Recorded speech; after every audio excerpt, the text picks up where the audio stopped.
колоннами немецких захватчиков тянулись на восток белорусские националисты-эмигранты. С фашизмом их объединяла одна цель – уничтожение советской власти.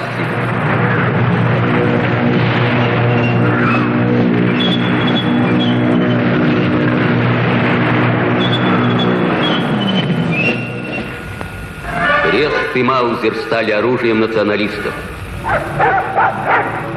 Под охраной немецких штыков проводили националисты свои сборища. Под наблюдением гитлеровцев обсуждали они, как узаконить господство фашистов в Белоруссии.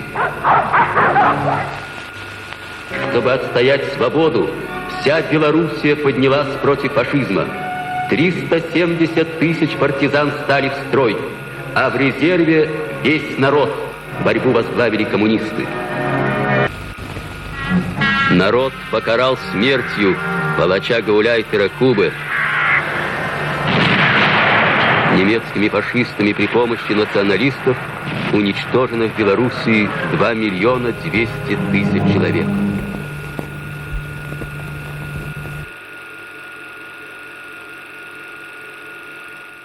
Так савецкаму грамадзяніну преподносілі тэму нямецкай акупацыі ў Беларусі, выразна дзелячы ўсё на чорнае і белае. Зрэшты, адбываецца гэта і па сённяшні дзень.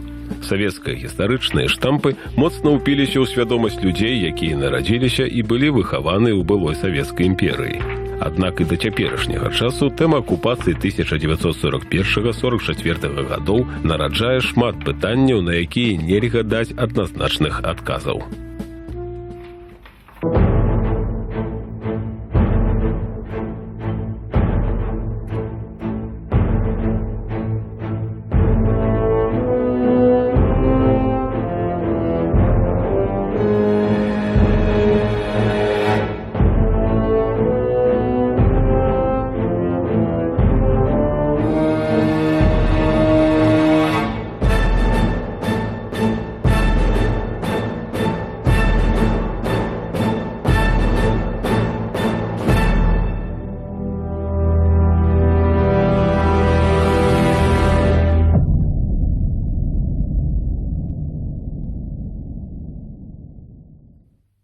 Паўночная частка Лондану.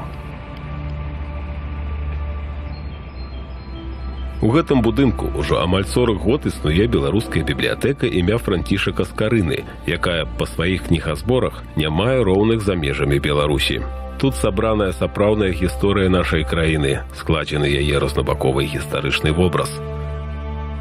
Кіраўніком бібліятэкі ўвесь гэты час нязменна застаецца яе заснавальнік, айцец Александр Надсон. Адзін з нешматлікіх жывых сведкаў іншай гісторыі Беларусі пад нямецкай акупацыяй, якую дагэтуль старанна хаваюць ад грамадства.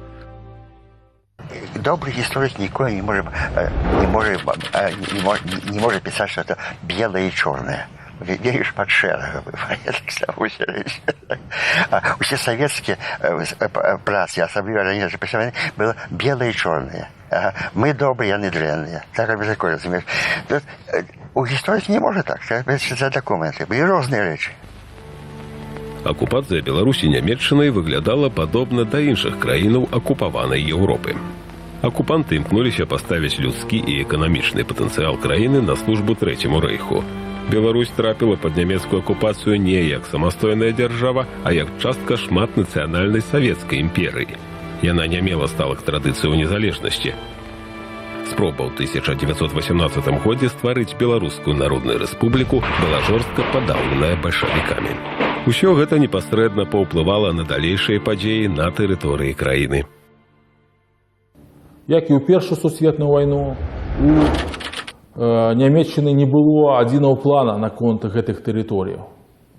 Был план ІОСТ, а был план, што, магчыма, тут можна стварыць нейкія квазі-дзяржаўныя ўтварэнні под контролем Третьего Рейха. Предусматривается выселение 75% белорусского населения с занимаемой им территории. 25% белорусов по плану Главного управления имперской безопасности подлежит онемечиванию. Генеральный план ОСТ – это в великой мере это спекуляция. Уже теперь послевоенная, послевоенных историков. Нема серьезной ani dokumentacji, ani ніякої не було, ані реалізації цього. Навіть не почалася вона. У інструкції 13 сакавіка 1941 году, долученої до директиви пляну Барбаросса, адзначалася: расійская тэрыторыя, якую мы павінны заняць па ходу аперацыі, будзе падзелена паводле спецыяльных указанняў на асобныя дзяржавы са сваімі ўрадамі. Новаакупаваныя зоны атрымаюць уласную палітычную адміністрацыю. На гэтых землях палітычная адміністрацыя пераходзіць у рукі райхскамісараў, якія атрымаюць дырэктывы ад фюрэра. 17 сакавіка 1941 году Гітлер пацвердзіў: «Мы павінны стварыць вольныя ад Сталіна рэспублікі. Сталінскую інтэлігенцыю належаць знішчыць. Кіраўнічы апарат павінен быць разбіты. Не маючы веры ў нацыянальную спеласць беларускага народу, дастатковую для дзяржаўнай самастойнасці, міністр акупаваных земляў Розенберг не спяшаўся сфармуляваць сваю пазіцыю адносна яго будучыні. У дакладной запісцы яго ведомства адзначалася: абуджэнне яе, Беларусі, нацыянальнага жыцця і стварэння паўнакроўнага дзяржаўнага механізму можа аказацца вельмі маруднай і цяжкай справай. Тым не менш, гэтую спробу варта было б падтрымаць дзеля аслаблення Расіі. Калі мы былі беларусамі, так, нас Польша не была нашай бацькаўшчынай, так?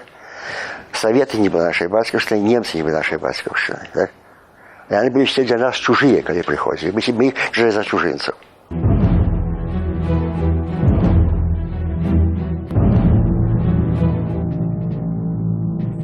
«22 чэрвеня 1941 году нямецкія войскі пачалі рэалізацыю пляна Барбаросса, распачаўшы наступ па ўсёй заходняй мяжы Савецкага Саюзу.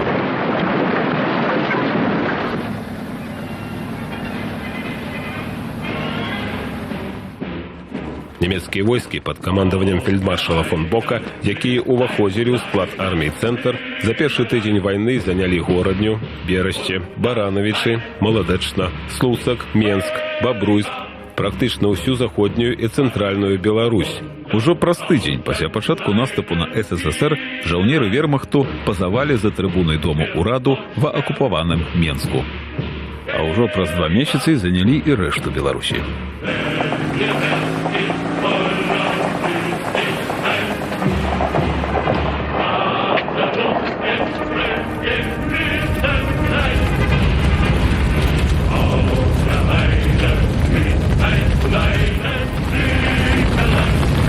Адразу пасля таго, як нямецкія войскі занялі Беларусь, была уведзеная ваенная адміністрацыя. З цягам часу кіраванне павінна было перайсці да цывільнай адміністрацыі. Задачай жа арміі было падтрыманне на акупаваных землях парадку і бяспекі дзеля іх гаспадарчага выкарыстання. Аднымі уласнымі сіламі тут было не справіцца. Таму на дапамогу трэба было прыцягнуць мясцовае насельніцтва. Замест перастаўшых існаваць савецкіх адміністрацыйных органаў трэба было стварыць новыя. Niemiecka okupacja, ona przyszła jakby sam ratowała nas od bolszewików, rozumiecie? Przy czym nie tylko, скажем, mnie Polaka i moją семью, moją mać i siostrę, baćki już nie było, u Sibiry z kanału, już w 41 гоdzie nie żył. Ale все Белорусы так само, они радовались, что придет нехто больше культурный, так звалось, чтобы эти представники Европы придут, а не Азии дикой, нейкой, збольшевизованной. Стаўленне насельніцтва да нямецкага нападу і акупацыі было адлюстраваннем уласнага досведу і ўражаннем ад савецкай рэчаіснасці. Адразу адмянілі ўсякія колхозы, совхозы і так далее, это ўсё распалася. Наступный день уже этого не было. И люди пошли орать свою землю, пашли свои там статки и так далее. Так что это была великая справа для в той час для белорусов так само. З першых данесенняў СД аб настроях насельніцтва вынікала: у заходняй Беларусі азначалася прыхільнае стаўленне да прыходу нямецкіх войскаў сярод беларусаў ды палякаў. Паводзіны насельніцтва пераходзілі ад прыязнай няўтральнасці да радасці з нагоды вызвалення ад савецкага ярма. якая выяўлялася ў гатоўнасці беларускага і польскага насельніцтва працаваць разам з намі ў справе аднаўлення. Новых акупантаў Беларусі успрынялі, як і многіх іншых у мінулым, як людзей, якія неслі надзею на перамены. Спочатку приехал на мотоцикле, там такие не состав, там жаунеров, этих самых вермахтовцев.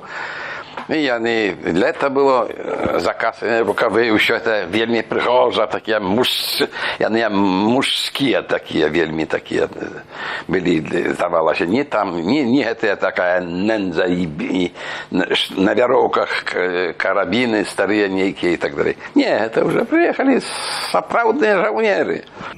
Ну, як встретили нічого, так он, хто його знає, ну, як вам сказати. Ну, вони нас не трогали, ни селения, ничего, даже и конфеты давали молодежи, там, и детям. Вот. Встреча была очень такая гостеприимственная. Никто ничего, никаких враждей, ничего не имел. Ну что ж, война войной, кто я знает, что будет далее, никто ж не знал. Прыход немцаў сялянства адразу ж выкарыстала для роспуску ўсіх калгасаў і вяртання на сваю індывідуальную гаспадарку. У астатніх галінах панавала напружанае чаканне. Немцы не спяшаліся з вызначэннем будучага грамадска-палітычнага ладу, прыкрываючыся толькі аднымі лозунгамі аб вызваленні ад бальшавізму. Пры такой сітуацыі ў настроях беларусаў пераважалі няпэўнасць і пасіўнасць.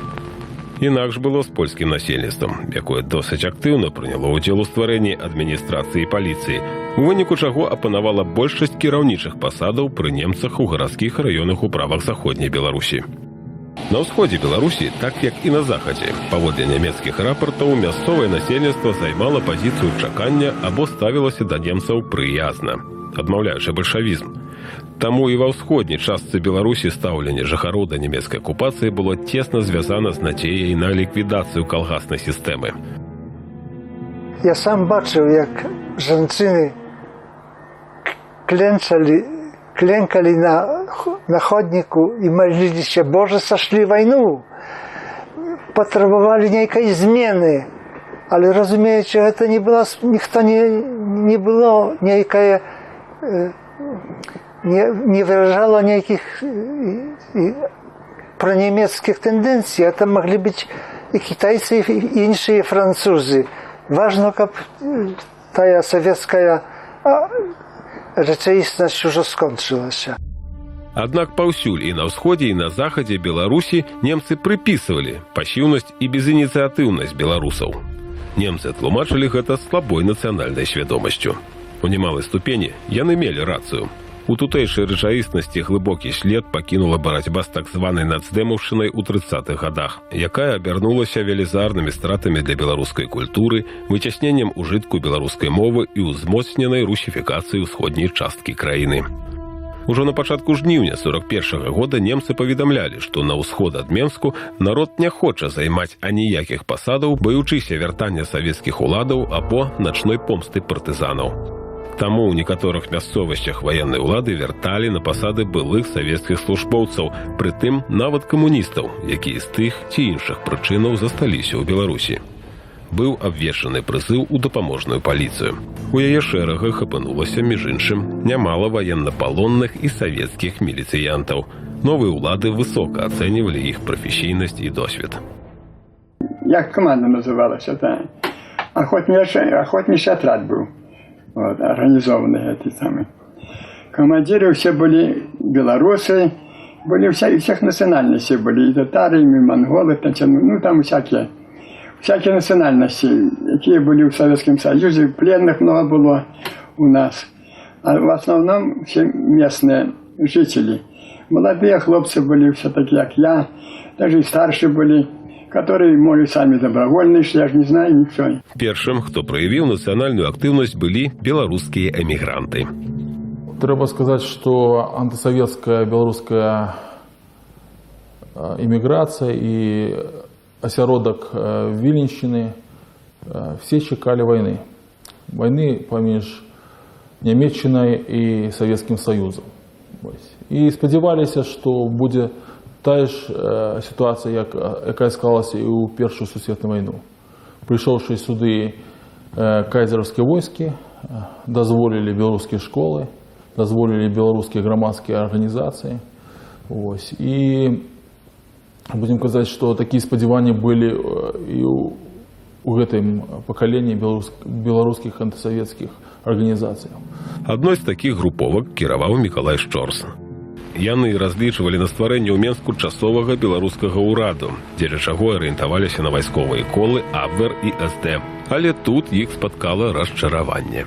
Немцы просто сказали, лепш не займайтеся гэтым, это бесперспектыўная справа, мусім чакаць на рашэнне Гітлера. А Гітлер, у яго было рашэнне, по-моему, вельмі разумнае. Трэба спачатку перамагчы, і потым, правда, і потым разбірацца. А не дзеліць на мядзведзю, а не дзеліць скуру на жывым мядзведзю. Апрача Шчорса існавалі яшчэ некалькі іншых цэнтраў беларускай эміграцыі. Віленская на чале з ксёндзам Гадлеўскім. Невялікія асяродкі беларусаў існавалі ў Польшчы, ў Варшаве ды Лодзі. У Празе, дзе з 1923 году знаходзіліся рэшткі рады БНР, існаваў беларускі камітэт. Таксама былі групоўкі, акрамя Гадлеўскага і пражскага цэнтру, былі групоўкі такія кан'юнктурныя, якія адразу хацелі захапіць кіраўніцтва беларускага нацыянальнага руху. Яны ставілі ставку на такое шчыльнае супрацоўніцтва з нацысцкай Нямецчынай. Трэба азначыць Фабіяна Акінчыца і яго прыхільнікаў. Гэтым дзеячам дазволілі толькі весці прапаганду дзеля ўзмацнення нацыянальнай свядомасці беларусаў, каб адасобіць іх ад расійскага ўплыву. Тым часам на галоўным месцы ў беларускай адміністрацыі нечакана апынуўся Радастаў Астроўскі, пакінуўшы ззаду ўсіх сваіх канкурэнтаў. Радастаў Астроўскі, 1887 года нараджэння. Беларус. У 1903 годзе скончыў Слуцкую гімназію, скончыў фізіка-матэматычны факультэт Тартускага універсітэту. З 1917 па 1918 год палітычны дзеяч у Слуцку і Менску. Удзельнік паўстання 1920 году. У 20-х годах намеснік старшыні беларускай сялянска-работніцкай грамады, старшыня таварыства беларускай школы. З 1924 па 1936 годы дырэктар Віленскай беларускай гімназіі. Пасля арышту ў 1927 годзе па працэсе грамады стаў прапагандаваць супрацу з польскай санацыяй. З 1936 года знаходзіўся ў Польшчы. Астроўскі таксама разлічваў на магчымае стварэнне беларускага ўраду і спадзяваўся, што зможа яго ўзначаліць. Аднак нявызначанасць усходняй палітыкі Гітлера на ўсходзе, а таксама адсутнасць падтрымкі Астроўскага сярод правінцыйнай адміністрацыі пакуль не спрыяла яго планам.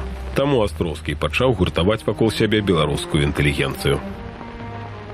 Астроўскі, як вядома, супрацоўнічаў з усімі, з кім толькі мог. Ён казаў, буду супрацоўнічаць нават з самым чортам, калі гэта будзе карысна для справы. Адміністрацыйны апарат, створаны ў Беларусі ў першыя тыдні акупацыі, быў досыць неаднародным. Побач з выпадковымі людзьмі, якія проста шукалі заробку, у ім распачалі сваю дзейнасць мясцовыя палітычныя дзеячы. Для іх гэта была адзіная легальная магчымасць барацьбы за свае інтарэсы. Свае пасады яны расцэньвалі як плацдарм у змаганні за палітычны ўплыў. Мы Беларусь не здражвалі, а Советский Союз, надо помнить, что мы себе советами не лишили. Они поляками, они российцами, не советами. Мы белорусами. Белорусы мы не здражвали. Так, мы, бачите, были белорусами и робили, что магчымае ўсюды. Барацьба за свае нацыянальныя і палітычныя інтарэсы на тэрыторыі акупаванай Беларусі вялася трымя ідэалагічнымі плынямі. Беларускія дзеячы, якія імкнуліся да стварэння беларускай незалежнай дзяржавы. Польскія дзеячы, якія імкнуліся аднавіць польскую дзяржаву ў межах, якія існавалі да верасня 1939 года. дзеячы савецкага падполля розных нацыянальнасцяў, якія выконвалі дыверсіі і вывед заданні дзеля вяртання становішча, што панавала да чэрвеня 1941 году. Сутыкненне гэтых палітычных сілаў непазбежна павінна было прывесці ва ўмовах акупацыі да польска-савецкага канфлікту ў барацьбе за заходнюю Беларусь, а паколькі беларускія нацыянальныя інтарэсы сталіся перашкодай як для польскага, так і для савецкага падполля, абодва бакі ставіліся да яго аднолькава варожа. Аддаленне лініі фронту ад акупаванай Беларусі сталася перадумовай стварэння цывільнай адміністрацыі ў краіне. На пачатку быў створаны райскамісарыят Остлянд з сядзібай у Рысе. Узначаліў яго прызначаны Гітлерам райскамісар Генрых Лёзе. У склад Остланду увайшлі Эстонія, Латвія і Літва, а разам з імі Беларусь. Беластотчына і частка Гарадзеншчыны былі перададзены ў склад Усходняй Прусіі, а часткі Берасцейшчыны, Піншчыны ды Гомельшчыны адышлі да райскамісарыята Украіны. Такім чынам, плошча генеральнай акругі Беларусі склала 53 700 квадратных кіламетраў з насельніцтвам каля 2,5 мільёнаў чалавек. Большая частка ўсходняй Беларусі засталася ў распараджэнні нямецкага вермахту як яе тылавая частка. Что это была округа, генеральная округа Беларусь? Это было 25% территории Белорусской ССР. Это был кусочек. Але засталася назва, засталося, правда, тое.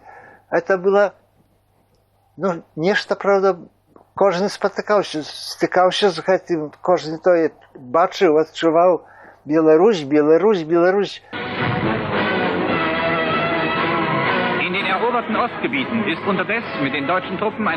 17 ліпеня 1941 году кіраўніком цывільнага праўлення на Беларусі Гітлер прызначыў Вільгельма Кубе. Вільгельм Кубе, 1887 года нараджэння. Палітык, дзеяч, паэт і драматург. У 1908-1912 годах вывучаў гісторыю і дзяржавазнаўства ў Берлінскім універсітэце. У 1924 годзе атрымлівае мандат дэпутата Рэйхстагу. Ад 1927 году сябра нацыянал-сацыялістычнай рабочай партыі. У 1933-36 годах віцэ-прэзідэнт Берліну і Бранденбургу. У 1936 годзе выступіў супраць пераследу габрэяў, за што быў пазбаўлены занятых дзяржаўных і партыйных пасадаў. І гэта было вялікае здзіўленне.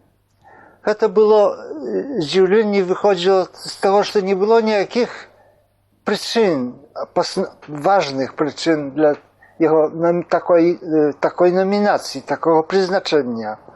Справа в тым, што нічога ён аб гэтай Беларусі не ведаў, нават наўрад ці меў паняцце, што гэта такое, дзе яна знаходзіцца і так далей. З 1 верасня 1941 года Куба пераняў уладу толькі над заходняй часткай Беларусі разам з Менскам. Усход знаходзіўся пад кіраўніцтвам арміі. Пасля паразы нямецкага войска пад Масквой перспектыва перадачы гэтага абшару цывільнай адміністрацыі аддалілася.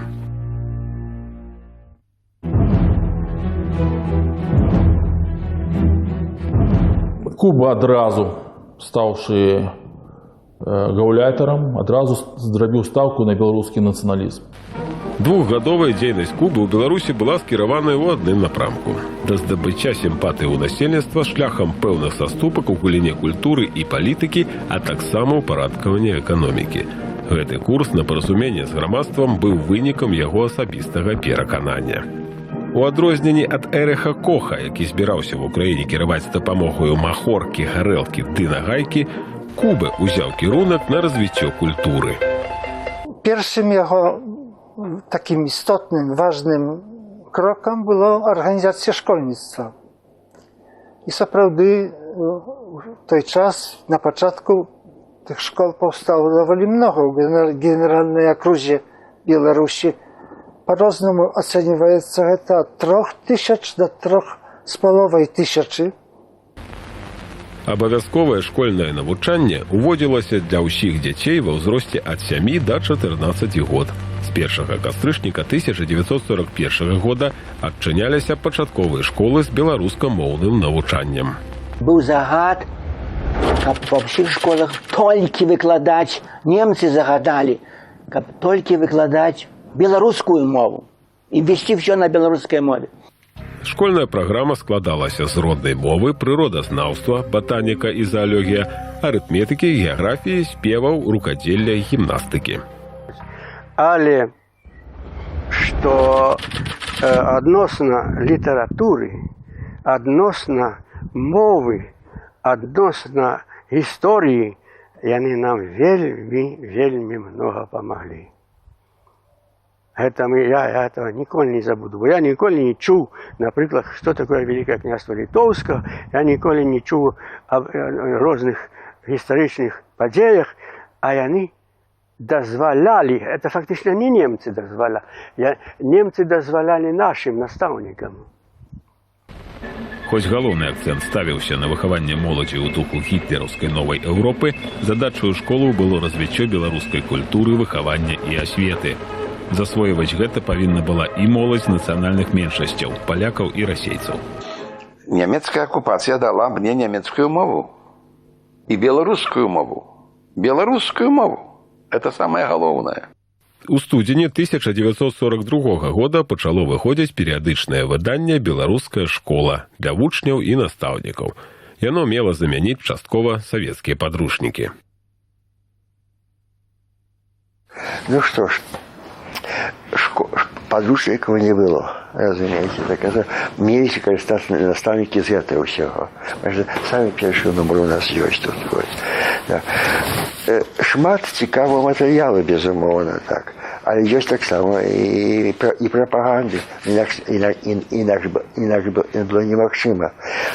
Нягледзячы на ўсе цяжкасці з кадрамі і памяшканнямі, недахоп падручнікаў, пад канец 1941-42 навучальнага году колькасць вучняў на тэрыторыі Генеральнага камісарыяту Беларусі дасягнула 346 тысячаў з амаль 10 тысячамі настаўнікаў. Наступнай дэкларацыяй Кубы была адозва да жыхароў Беларусі.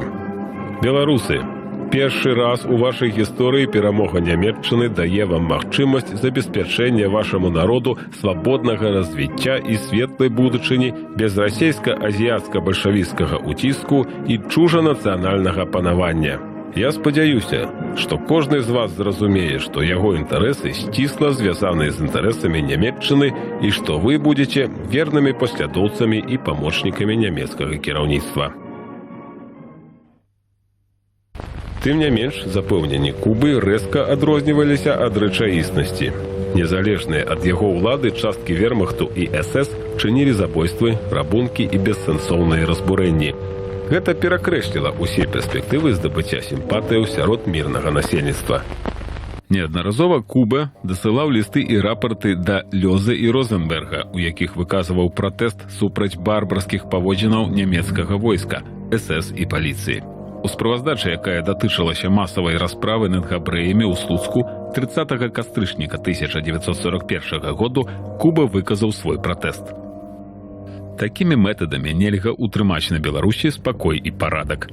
Тое, што цяжка параненыя былі пахаваныя жыўцом, а потым выкараскаліся з магіл, гэта бязмежнае свінства, што пра гэтую падзею трэба было б проста паведаміць фюрэру і райхсмаршалу.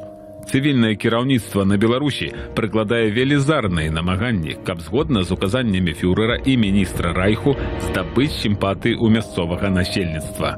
Але гэтыя намаганні не могуць суіснаваць і мірыцца з запісанымі вышэй метадамі. Куба прапанаваў распачаць працэс над усім афіцэрскім корпусам літоўскага паліцэйскага батальёну, выканаўцам слуцкай бойні. Было шмат такіх выпадкаў, калі планы Кубы разыходзіліся з планамі тагачаснай адміністрацыі СД, гестапа на тэрыторыі Беларусі. У справе габрэяў паводзіны Кубы выглядалі найбольш адметна. Як стары дзеяч нацыянал-сацыялістаў і адзін з тэарэтыкаў антысемітызму, ён не выступаў супраць самога прынцыпу знішчэння габрэяў. Аднак менавіта на Беларусі тэорыя уступіла ў канфрантацыю з жудаснай рэчаіснасцю. Куба імкнуўся абмежаваць маштабы масавага забойства габрэяў. Перш за ўсё ён намагаўся адцягнуць рэалізацыю гэтай акцыі, прадстаўляючы розныя гаспадарчыя і палітычныя прычыны. На дзіва гэтыя паўмеры на практыцы мелі поспех. Паводле звестак СД Остлянду на канец студзеня 1942 году у Эстоніі былі знішчаны ўсе, зрэшты, нешматлікія габрэі. У Латвіі іх засталося толькі 7%, у Літве 12%, затое у Беларусі 75%.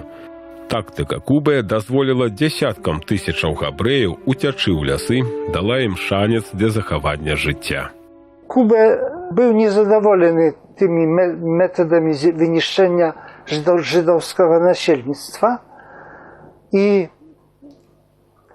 особливо tych Żydów, niemieckich Żydów, prawda, jakie byli przysłane w Mińsk, przywiezione w Mińsk, siedzieli w getcie i on, prawda, pisał u Główne Uправление Bezpieki, co wy robicie, to też ludzie, які змагали się за Німеччину падчас Першай сусветнай вайны.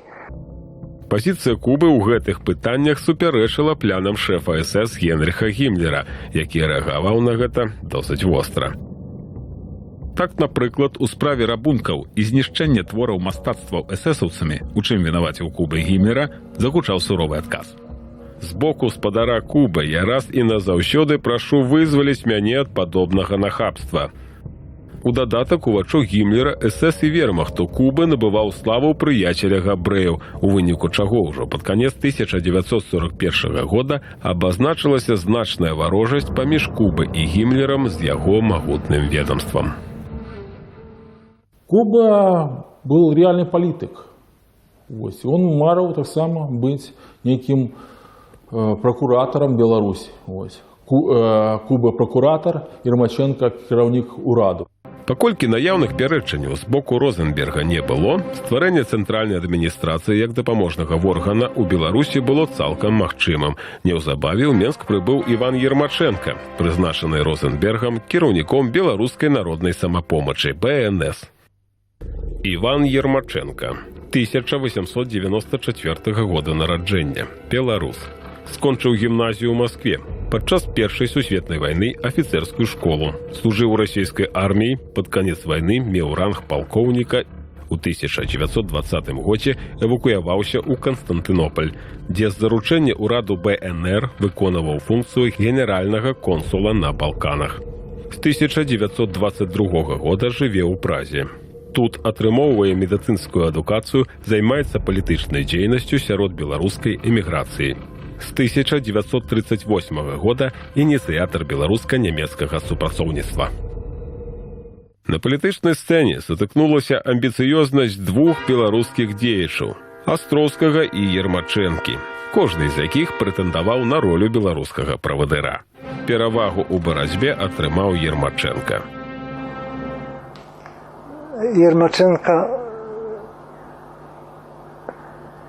зрабіў і паінфармаваў Кубę пра яго супрацоўніцтва Астроўскага супрацоўніцтва з камуністамі, і в результаcie Кубę хацеў яго выкінуць. Ратуючыся перад магчымымі рэпрэсіямі, Астроўскі выехаў з Менску ў Смаленск. Інцыдэнт з Астроўскім пахіснуў надзеі Кубы на больш актыўны ўдзел беларусаў у супрацоўніцтве, бо Ермаченко быў практычна невядомы ў заходняй Беларусі і меў яшчэ слабейшую грамадскую падтрымку за Астроўскага. Трэба сказаць, што Іван Ермаченко вельмі амбіцыйны палітык, які таксама марыў узначаліць квазі-беларускі ўрад, стаць на чале этого ўраду. І все его дзеянні накіраваны менавіта на гэта. 22 кастрычніка 1941 году Кубы разам з Ермачэнкам выдалі адозву да беларускага насельніцтва, у якой абвяшчалі ўтварэнне беларускай народнай самапомачы і заклікалі людзей да закладкі яе валасных камітэтаў. У адозве гаварылася, што адзінай мэтай БНС ёсць дапамога насельніцтву па ахове здароўя і жыццёвых умоваў, апекаваннем бяздомнымі сем'ямі, сіротамі і дзецямі, у якіх працуюць маці. І Ермаченко, і БНС функцjonowali з дозволу генерального комісара Куби. Правда, його дозвол був i on dozwolił dzielniczać szerzej, czym pradbaczył statut БНС. Куба пагадзіўся на яе ўдзел у арганізацыі школьніцтва і культурнай дзейнасці, між іншым на адкрыццё дамоў культуры, чытальняў і бібліятэкаў, стварэнне аматарскіх драматычных гурткоў, курсаў, лекцыяў, распаўсюд друкаваных выданняў і гэтак далей. Бо при советах мы читали Льготов, Дед Талаш, не может ничего, а тут, знаете, зусім открывалось. Но зусім новое нечто открывалось для нас.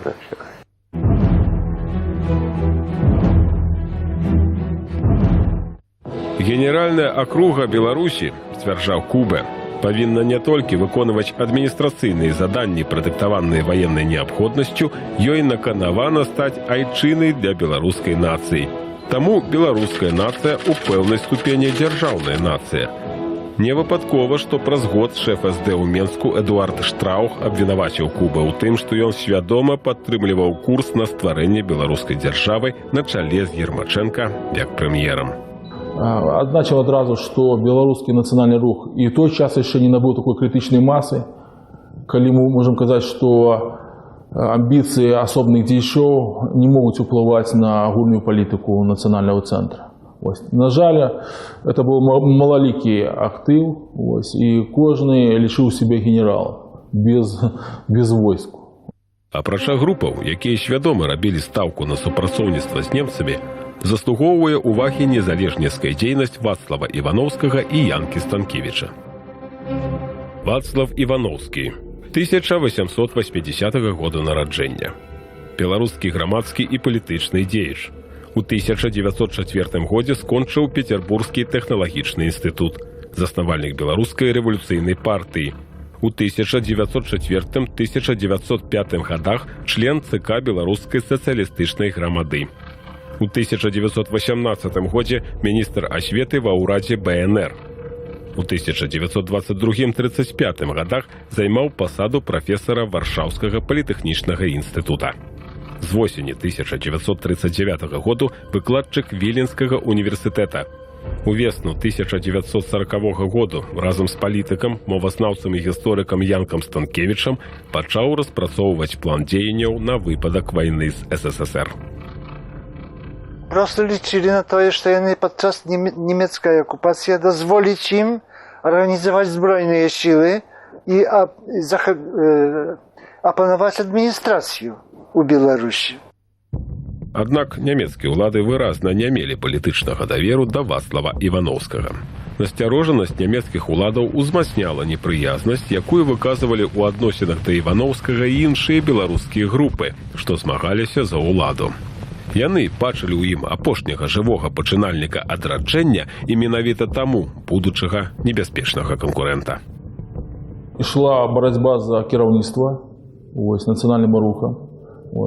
Борьба за ресурсы. Ресурсы вельмі патрэбны былі для арганізацыі вайсковых адзінак, для арганізацыі моладзі. Ресурсы фінансавыя, арганізацыйныя, і за гэта ішло змаганне.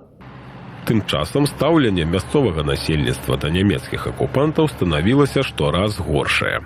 Асабліва на гэта ўплывалі рабункі і рэквізіцыі, забойствы ваеннапалонных, абрэяў і савецкіх дзеячаў, захаванне калгаснага ладу ва ўсходняй Беларусі і харчовыя цяжкасці ў гарадах. Пры ўсім тым да спантанных і самастойных выступленняў супраць немцаў яшчэ не даходзіла. Сакратар кармянскага райкома ВЛКСМ Гомельской области Рытиков передавал у ЦК Компартии Беларуси. Оставшаяся часть коммунистов в районе с 13 августа 1941 года была в лесу, но примерно 10 сентября все разошлись по домам. Дело было так. Немцы объявили, что кто против нас берет оружие, того мы расстреляем, а кто будет с нами работать, тот получит работу и будет спокойно жить. После этого неустойчивые коммунисты начали по одному уходить домой. Ведаете, про немецкую оккупацию можно шмат говорить. И там доброго можно мало сказать. А я бы сказал, что так, что были люди, які мы ж белорусы жили зачем-то под некой оккупацией, не имели своей незалежности. Это была российская оккупация, польская оккупация в Западной Беларуси, пошла советская оккупация, так, ну и пошла немецкая оккупация. Мы не имели, не отчували лояльности, особенно мы молодые, для никого. Так? Ані до Советов, ані до немцев, ані до поляков. Мы были белорусами. Треба было выкористать что магчыма для белорусской справы в этих тяжких обставинах. Тым часам нямецкія войскі на ўсходзе няспынна перасоўваліся наперад, і магчымасць перамогі Трэцяга рэйху над СССР успрымалася на акупаваных тэрыторыях цалкам магчымай.